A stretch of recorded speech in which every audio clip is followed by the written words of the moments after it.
Aujourd'hui, on va s'intéresser au CSS, pas au JavaScript toujours, et notamment à la propriété position et à sa valeur absolue. Alors c'est vraiment une valeur avec un fonctionnement qui est à comprendre.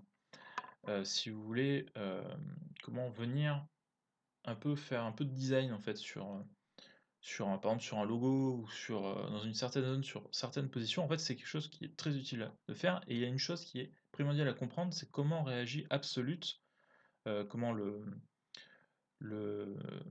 la div, par exemple, l'élément en Absolute vis-à-vis de ses parents. Alors, ici, donc j'ai créé une page HTML, et dans cette page HTML, il y a uniquement, donc dans notre body,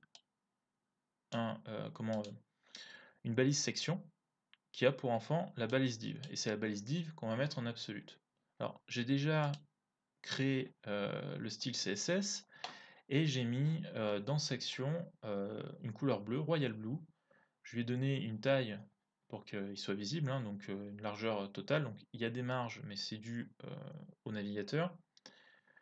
Il y a une hauteur donc de 400 pixels et je lui ai mis une margine de top de 100 pixels pour éviter qu'il soit collé en haut du navigateur et pour comme ça vous illustrez le fonctionnement de la position en absolute.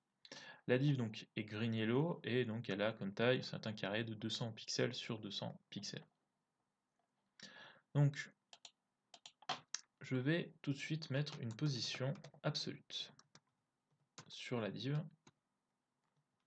N'oublie pas le point virgule, on rafraîchit. Donc là, il ne se passe rien, c'est normal.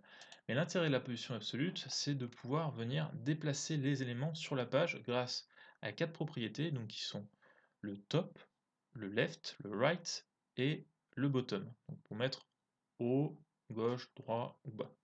Donc pour ça, je vais lui mettre en fait que je veux qu'il y ait un top de 0 pixels. Voilà, 0 pixels, je veux dire qu'il soit collé. Donc là, actuellement, il est collé. Donc normalement, il devrait rien se passer en fait. Mais en fin de compte, il ne devrait rien se passer. Donc si je mets, alors attendez, j'ai écrit au pixel, il ne va pas apprécier, je mets 0 pixel, je rafraîchis, vous voyez, hop, en fin de compte, non, il ne reste pas dans l'élément parent, il s'en va et en fait, il est récupéré par l'élément body. C'est cette subtilité qui est à comprendre en fait.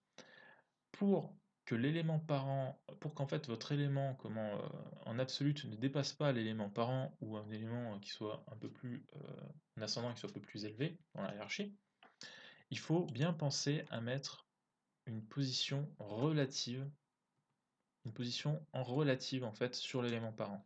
Comme ça évite qu'il ressorte et en fait votre top, votre votre propriété qui vous permet comme ça de positionner votre variable prend comme référence la position 0 de l'élément parent. Voilà, donc bien penser position relative. Après c'est assez simple, hein, donc le top, vous avez le left, par exemple là je vais pouvoir le mettre de 100 pixels par rapport à la gauche.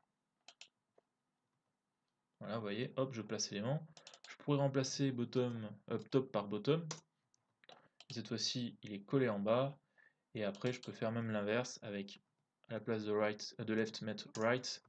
Et là, je le mets collé, enfin pas collé, je le mets sur la droite, par rapport à la droite. Voilà. Donc vous voyez, absolute, c'est assez facile. Le seul point où vous pouvez bloquer, c'est justement faire en sorte que prendre pour référence le point 0 de l'élément ancêtre, de l'élément parent, je veux dire. Donc en utilisant bien une position relative. Voilà, je pense que cette fois-ci c'est clair pour vous. Je vous souhaite une bonne continuation, un bon code et à la prochaine.